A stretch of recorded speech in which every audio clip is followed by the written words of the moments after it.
வணக்கங்க. இன்னைக்கு நம்ம பார்க்க இருக்கிற தலம் மயிலாடுதுறை மாவட்டத்தில் உள்ள பதாரண்யேஸ்வரர் அப்படிங்கிற கோவிலில் வீற்றிருக்கக்கூடிய தட்சிணாமூர்த்தியை பற்றித்தான் நம்ம இன்னைக்கு தல சிறப்பா பார்க்க போறோம். பொதுவா பார்த்தீங்கன்னா சிவசன்னதி எதிர்க்க நந்தியை பார்த்திருப்பீங்க. ஆனா இங்க பார்த்தீங்கன்னா தட்சிணாமூர்த்தி எதிர்க்கே நந்தி பணிவோடு அமர்ந்திருக்கிற அரிய காட்சியை காண முடியும். அப்பேற்பட்ட தலவரலாறு என்னன்னு கேக்குறீங்களா? முன்னொரு காலத்துல தர்மம் ரிஷப உருவம் எடுத்து சிவனை அவர் நினைச்ச இடத்துக்கெல்லாம் அழைச்சு போயிட்டு இருந்துதான். அப்போ பார்வதி தேவி மயில் உருவம் எடுத்து இந்த மயிலாடுதுறையில பூலோகத்துல சிவபூஜை செஞ்சுக்கிட்டு இருந்தாங்களாம். இதை பார்க்கறதுக்கு பிரம்மா அன்ன வாகனத்திலும் பெருமாள் கருடன் மீதும் மற்ற தேவர்களும் குதிரைகளின் மீதும் வந்தாங்களாம். ஆனா ரிஷபந்தான் சிவனை சிவனோட அருளால மற்ற வாகனங்களோட வேகமா கூட்டிட்டு விட்டுச்சான். இதை அடுத்து ரிஷபத்துக்கு என்ன தோணிச்சுன்னா, நம்மளாலத்தான் உலகத்தையே ஆடுற சிவபெருமானால கூட விரைவா செல்ல முடியுது அப்படிங்கிற கர்வம் ஏற்பட்டு விட்டது. இத பார்த்த சிவன் சும்மா இருப்பாரா? நந்தி, என்னால் தான் உனக்கு பெருமை அப்படிங்கிறத நீ மறக்க கூடாதுன்னு சொல்லி தான் சடையில இருக்கிற முடி ஒன்றை எடுத்து அதை முதுகுல வச்சாராம். அந்த பலம் தாங்காம நந்தி மயக்கம் அடைஞ்சே விழுந்துருச்சான். இத பார்த்த சிவன் கருணை உள்ளத்தோடு, நந்தி, என்ன குறிச்சு உங்ககிட்ட இருந்த கர்வம் இப்போ போயிடுச்சா? இந்த பாவத்தை போக்கணும்னா நீ பூலோகத்துல காவிரி கரையில போய் தவம் செய். நான் குரு வடிவமா காட்சி அளிக்கிறேன் அப்படின்னு அருள் புரிந்தாராம்.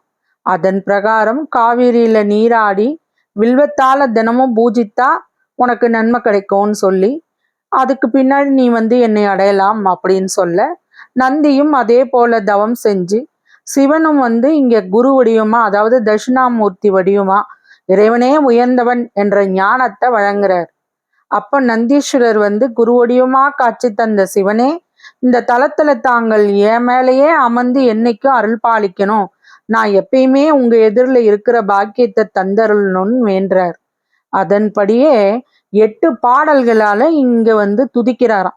நந்தியின் விருப்பத்தை ஏற்ற சிவன் ஆனந்த தாண்டவ தரிசனமே இங்க தரார். வதாரண்யேஸ்வரர் அப்படிங்கிற பெயர்ல ஞானாம்பிகையோட இங்க அமர்ந்திருக்கிறார். இந்த தலம் பார்த்தீங்கன்னா மயிலாடுதுறையில தான் இங்க இருக்குது. சிவ சன்னதி எதிர்க்குல தான் நம்ம பொதுவா நந்தியை பார்ப்போம். இங்க தட்சிணாமூர்த்தி எதிர்க்க நந்தி பணிவோடு அமர்ந்திருக்கிறதுக்கான காரணம் இதுதான். இந்த நந்தி பாடின 8 பாடல்களையும் வழிபடுவோருக்கு, பாடின தட்சிணாமூர்த்தியை வழிபடுறவருக்கு சகல தோஷங்கள், பாவம், ஆணவம் இதெல்லாம் நீங்கி ஞானம் கிடைக்கும். இங்க இருக்கிற தட்சிணாமூர்த்தி தன்னை வழிபடுவோரோட கஷ்டங்களை போக்கும் வரத்தை இங்க பெற்றதாக தலப்புராணம் கூறுது. குருவால வணங்கப்பட்ட இந்த தலம் குரு பரிகாரத்திற்குமே ஒரு சிறந்த தலம். காவிரியில நந்தீஸ்வரர் நீராடிய இடம் இப்போதும் ரிஷப தீர்த்தம் அப்படின்னு அழைக்கப்படுது. ஆற்றில் நடுவிலே நந்தி கோயில் இருக்குது.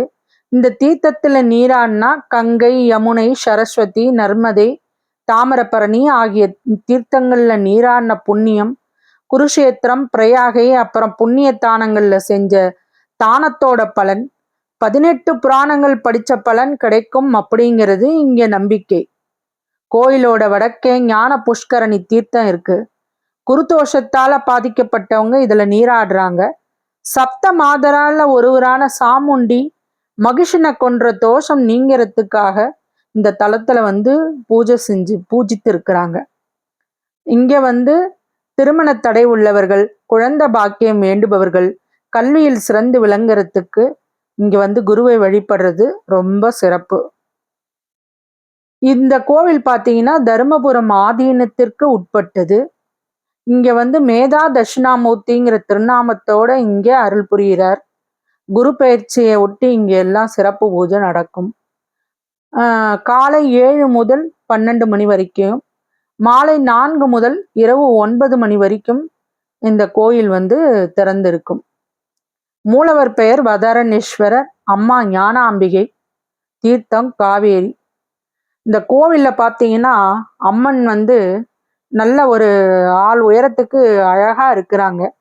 அப்படியே ஒரு பெண் உயிரோட நிற்குவது போல அவ்வளவு அழகாக இருக்கிறாங்க ஞானாம்பிகை. முடிந்தவர்கள் கோவிலுக்கு சென்று பயனடைய வேண்டும். ஓம் நமச்சிவாய.